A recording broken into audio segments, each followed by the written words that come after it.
আসলে অতীতের অভিজ্ঞতায় যেটা বলতে হয়, জি, জি, যখন আওয়ামী লীগ ভোট করছে তখন দেখা গেছে যে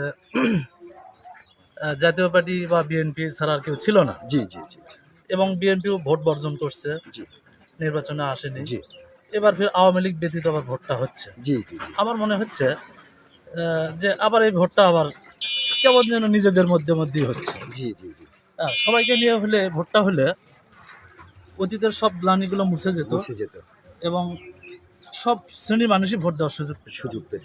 আমার মনে হয় 1/3 হলেও মানুষ ভোটে যাবে না। জি, জি, জি, এই জন্যই যাবে না যে হয়তো তারা আওয়ামী লীগকে পছন্দ করে, জি, জি, সেটাও হতে পারে। জি, আর সব মিলে মনে হচ্ছে যে এবার মানুষ ভোটে অংশগ্রহণ করবে। এই কারণেই যেহেতু অংশগ্রহণমূলক ভোট হচ্ছে, জি, জি, অনেকদিন হলো ভোট হয় না, জি, জি, তত্ত্বাবধায়ক সরকার ব্যবস্থাপনা হয়নি, জি, জি, সেই কারণে মানুষ ভোটে এবার যাবে। যাবে।